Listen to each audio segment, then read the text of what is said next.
આપણે ધોરણ 7 પ્રથમ ભાગ રાજપૂત યુગ અને નવા શાસકો અને નવા અને રાજ્ય. તો આપણે પ્રથમ ભાગમાં જોયું હતું કે રાજપૂતો, પછી રાજપૂતાણીઓ. રાજપૂતો કોને કહેવાય? તે રાજપૂતો ઘણા ટેકીલા હતા, શૂરવીર હતા અને તે એક વખત વચન દે તો પ્રાણના ભોગે પણ તે વચનને નિભાવતા હતા. પછી રાજપૂતાણીઓ પણ આપણે જોયું કે નિડર હતી, હસતા હસતા મુખે પોતાના પુત્ર કે પતિને યુદ્ધમાં લડવા માટે વિદાય આપતા હતા. ત્યાર પછી આપણે આગળ જોયું હતું કે પુલકેશી અને રાજા હર્ષવર્ધન આ બંનેના અવસાન બાદ ઉત્તર ભારતના જે રાજ્યો રહ્યા તે શક્તિશાળી રાજાના અવસાન પામતા નાના મોટા અનેક રાજ્યોમાં વિભાજિત થઈ જાય છે. ત્યારબાદ આપણે જોયું કે સામંતો શક્તિશાળી બનતા શું કરે છે?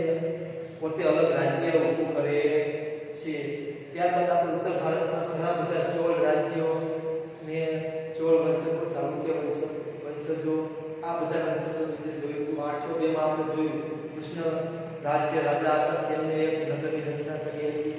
ત્યાર પછી આપણે જોયું હતું કે રાજા ભોજ, એમને ભોજ નગરીની રચના કરી હતી. એ આપણે પહેલા ભાગમાં ભણી ગયા. હવે આપણે આગળ તરફ વધીશું કે ઉત્તર ભારતના ચૌહાણ વંશ જે હતા કે એને બીજા નામે ચાહમાન વંશ. ચૌહાણ વંશને બીજા એ વખતે ચાહમાન વંશના નામે પણ ઓળખતા હતા. તો આ ચૌહાણ વંશના ઘણા બધા રાજપૂત રાજાઓ હતા. તે આપણે ગુજરાતમાં અને રાજસ્થાનના અનેક પ્રદેશોમાં કે અનેક ભાગોમાં શું કરતા હતા? રાજ કરતા હતા. પોતાનું શાસન એમને વસાવેલું હતું. હવે આ ચૌહાણ વંશની સ્થાપના ક્યારે કરી, કોને કરી અને કઈ જગ્યાએ કરી?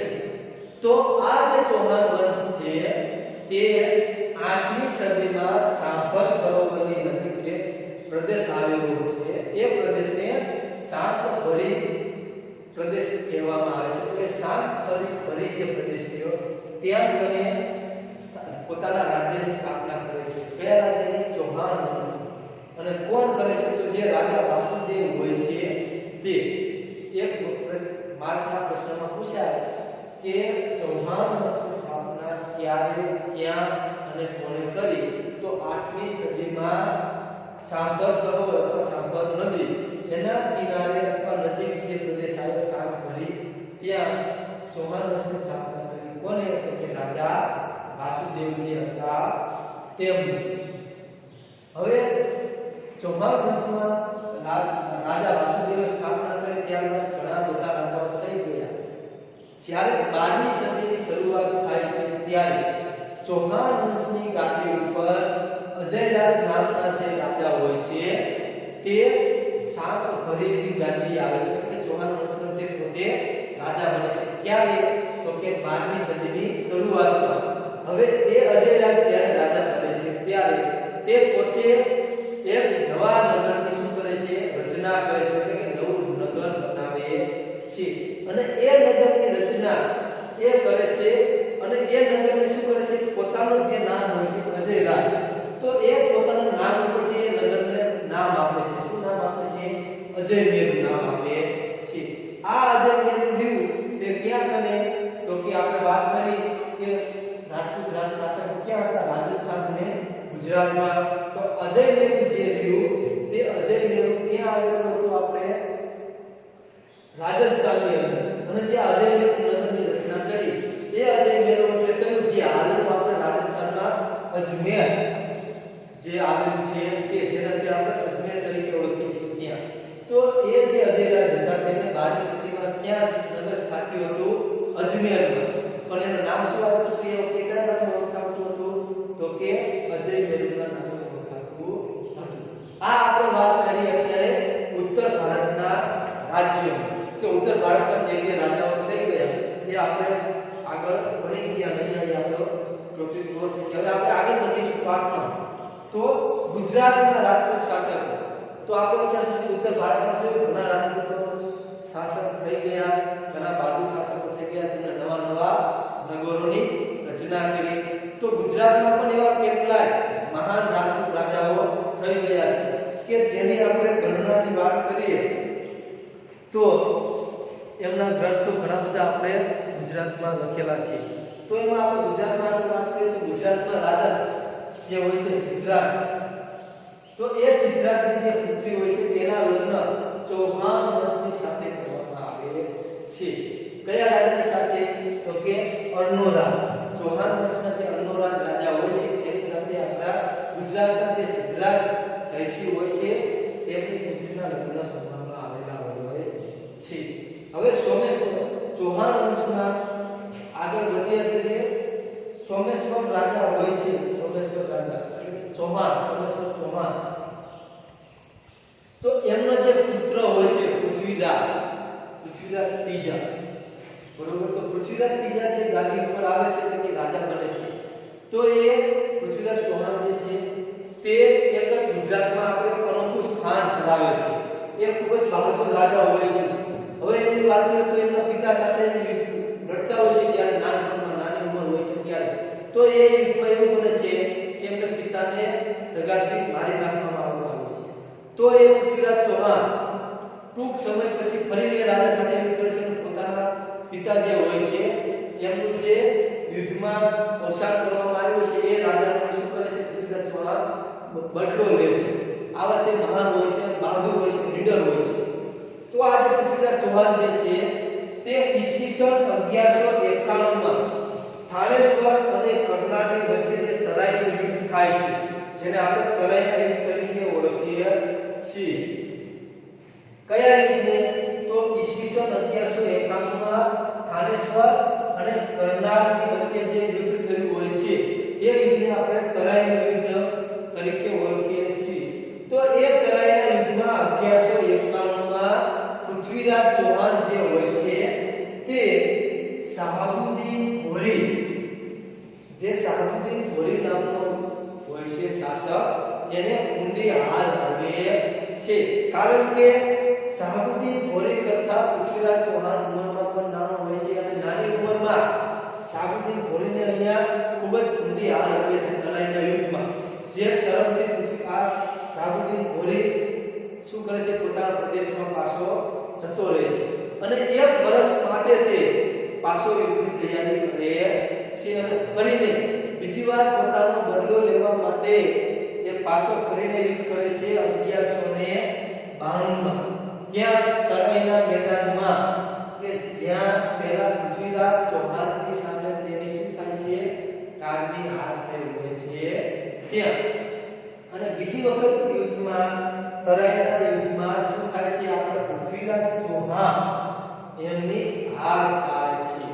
હાર થતા શું થાય છે? ગુજરાતમાં ચૌહાણ વંશ જે શાસક હોય છે એટલે કે રાજપૂત યુગ હોય છે, રાજપૂત શાસનનો અહીંયા શું આવે છે? અંત આવે છે. અને 1192 માં ગુજરાતની અંદર મુસ્લિમ સત્તાની શું થાય છે? શરૂઆત થાય છે. ખાસ અહીંયા ધ્યાન રાખજો કે તમને પ્રશ્ન પૂછાય કે મુસ્લિમ સત્તાની શરૂઆત ક્યાંથી થઈ અને કેવી રીતે થઈ? તો આપણે લખવાનું કે ઈસવીસન 1192 માં તરાઈના મેદાનમાં પૃથ્વીરાજ ચૌહાણ અને શાહબુદ્દીન ઘોરીની યુદ્ધ થાય છે. એ યુદ્ધમાં પૃથ્વીરાજ ચૌહાણની હાર થતા ગુજરાતની અંદર મુસ્લિમ સત્તાની શરૂઆત થાય છે. તો મિત્રો આપણે આગળ વધીએ કે ઈસવીસન 705 એમાં વનરાજ ચાવડા જે આપણા ગુજરાતના શાસક હોય છે જે શું કરે છે? અનહિલવાડ પાટણની સ્થાપના કરે છે અને એનું નામ શું આપે છે? અનહિલ ભરવાડ. એનું નામ શું આપે છે? અનહિલ ભરવાડ નામ આપે છે રાજ્ય. હવે એ વનરાજ ચાવડા જે હોય છે અનહિલ ભરવાડ નામ કેમ આપે છે? તો કે વનરાજ ચાવડા હોય છે તેમના પિતાજીનું રાજ્ય યુદ્ધમાં પિતાજી હારી જાય છે. તો એ રાજ્ય પાછું મેળવવામાં વનરાજ ચાવડાને એમના જે ભરવાડ મિત્ર હોય છે અનહિલ, બરોબર છે, તો એ મિત્ર એમને શું કરે છે? એ યુદ્ધની અંદર એમના પિતાનું જે રાજ્ય હોય છે ગુમાવેલું, એ ગુમાવેલું રાજ્ય પાછું મેળવવામાં મદદ કરે છે. એટલા માટે જ્યારે 756 માં વનરાજ ચાવડા અનહિલ એ જે ભાગ હારીજેલો ભાગ હોય છે જીતી જાય છે અને નવું સ્થાપિત કરે છે રાજ્ય, તો એ પોતાનો જે મિત્ર જેને યુદ્ધમાં મદદ કરી હોય છે અનહિલ, તો એ અનહિલ ભરવાડના જેમના જે મિત્ર જેમના નામ પરથી શું કરે છે એ અનહિલ બાદ પાટણ એવું નામ આપે છે, પોતાના મિત્રના નામ પરથી પોતાના રાજ્યનું નામ આપે છે. હવે આપણે ગુજરાતની અંદર તો કે ચાવડા વંશ સૌરાષ્ટ્ર, જે ગુજરાતમાં ચાવડા વંશ હોય છે તે સૌરાષ્ટ્રમાં કચ્છ, ભગવાન, દીવ, ઓખામંડલ, પાટગઢ, ભદ્રાવતી આ બધા સ્થળોએ આ ચાવડા વંશ જે છે તેમનું સ્થાપક હોય છે. ચાવડા વંશ પોતે ખૂબ જ શક્તિશાળી શાસક હોય છે અને શું કરે છે આ બધા વિસ્તારમાં પોતાનું શાસન જે છે તેની આગળ વધારતા હોય છે. હવે આપણે આગળ વાત કરીએ તો ગુજરાતના સોલંકી વંશ કે સોલંકી જે શાસકો હતા તે ગુજરાતના શક્તિશાળી શાસકો તરીકેની ગણના થાય છે. અને આ જે ગુજરાતમાં જ્યારે સોલંકી શાસન હોય છે એટલે કે રાજાઓ હોય છે તો એ યુગને આપણે ગુજરાતનો સુવર્ણ યુગ ગણવામાં આવે છે, કારણ કે સોલંકી વંશમાં ગુજરાતની અંદર ત્રિવેણી સંગમ જોવા મળે છે. ત્રિવેણી સંગમ, તો આ ત્રિવેણી સંગમ એટલે કે ત્રણ, ત્રિવેણી એટલે ત્રણ, તો કયા કયા ત્રણ? તો એક કે શાંતિ હોય છે. ભારત આપણે ગુજરાતમાં સોલંકી વંશ દરમિયાન યુદ્ધ શું થઈ જાય છે સાવ ઓછા થઈ જતા હોય છે. બીજું કે શાંતિ જોવા મળે છે, સાથોસાથ અભ્યાસમાં પણ એટલો વિકાસ કરે છે અને સમૃદ્ધ પણ એટલું બનતું હોય છે. તો સુખ, શાંતિ અને આપણે આની વાત કરીએ અભ્યાસ, તો આ બધાનું શું થાય છે ત્રિવેણી સંગમ થતો હોય છે કે યુદ્ધની વિરામની હોય છે, સમૃદ્ધ બને છે, પ્લસ સમૃદ્ધ બનતાની સાથે શું હોય અભ્યાસનો પણ એમાં અભ્યાસ શરૂ કરવામાં આવતો હોય. સંગીત શાસ્ત્ર અને વગેરે શાસ્ત્રની એમાં શરૂઆત થાય છે જેને ત્રિવેણી સંગમ તરીકે પણ ઓળખવામાં આવે છે. સુવર્ણ યુગ શા માટે કહેવામાં આવે છે કે યુદ્ધના વિરામ થઈ ગયા હોય છે, યુદ્ધ ઓછા થાય છે અને પૈસાથી સરભર હોય છે આ સોલંકી યુગની અંદર. હવે એમાં સોલંકી યુગમાં આપણે વાત કરીએ તો સોલંકી વંશમાં રાજાઓ ઘણા શાસકો શક્તિશાળી થઈ ગયા, જેમાં મૂળરાજ સોલંકી, ભીમદેવ, સિદ્ધરાજ, જયસિંહ, કુમારપાલ, ભીમદેવ બીજો વગેરે શક્તિશાળી રાજાઓ આપણે થઈ ગયા સોલંકી વંશની અંદર. તો એમાં આપણે વાત કરીએ કે જૂનાગઢની અંદર જ્યારે રાજા રાજખેંગા એમનું રાજ્ય હોય છે તો એમની જે પુત્રી ઉદયમતી એના લગ્ન કોની સાથે થાય છે ભીમદેવ પ્રથમ સાથે થાય છે. આ રાજખેંગાની આપણે તમે વાત સાંભળેલી જશે, આપણે જૂનાગઢ જશું તો અહીંયા એમનો કિલ્લો જોવા મળે છે, રાજ જોવા મળે છે રાજખેંગા. તો એમની જે પુત્રી હોય છે ઉદયમતી, રાજકુમારીનું નામ શું ઉદયમતી, એના લગ્ન કોની સાથે કરવામાં આવે છે ભીમદેવ પ્રથમની સાથે લગ્ન તેમના થતા હોય છે. હવે રાણી ઉદયમતી એટલે કે આ જેના લગ્ન કોની સાથે ભીમદેવ સાથે થાય છે તે, તો રાણી ઉદયમતી પાટણમાં શું કરે છે રાણીની વાવનું નિર્માણ કરવાનું હોય છે. રાણીની વાવનું શું કરે છે નિર્માણ, એટલે કે રાણીની વાવ બનાવે છે, જે રાણકી વાવ તરીકે પણ આપણે ઓળખીએ છીએ. પાટણમાં જે રાણકી વાવ આવી તે એ વખતે શું હતું રાણીની વાવ તરીકે ઓળખાતી હતી કે જેને 2014 માં યુનેસ્કોએ વર્લ્ડ હેરિટેજ માં સમાવેશ કરેલી છે. વર્લ્ડ હેરિટેજ એટલે આપણે જે તાજમહેલ, કુતુબ મિનાર ની બધે છે એ અજાયબી છે, પણ આને યુનેસ્કો વર્લ્ડ હેરિટેજ એટલે કે સાચવવા, એને સાચવીને રાખવાની, એને કોઈ નુકસાન ન પહોંચાડે એવી રીતે એનો સમાવેશ કરવામાં આવ્યો છે. હવે આપણે આગળ વાત કરીએ તો રાજમાતા જે હતા મિનલ દેવી, આ રાજમાતા મિનલ દેવી એ કોણ તો સિદ્ધરાજ જયસિંહના માતા હોય છે. હવે રાજમાતા મિનલ દેવી એ શું કરે છે સોમનાથની અંદર યાત્રા વ્યવહાર જે હોય છે એનો નાબૂદ કરાવે છે. હવે એવું બને છે એમાં કે સોમનાથમાં આપણે જે સોમનાથ મંદિર રહ્યું તો એ મંદિરમાં એ વખતે એવું હતું કે તમારે દર્શન કરવા હોય તો એનો કર આપવો પડતો. એ કર આપો ત્યારે તમે સોમનાથના દર્શન કરી શકતા. જે મહાદેવ શિવલિંગ રહે આપણે મહાદેવજી એના દર્શન કરી શકતા.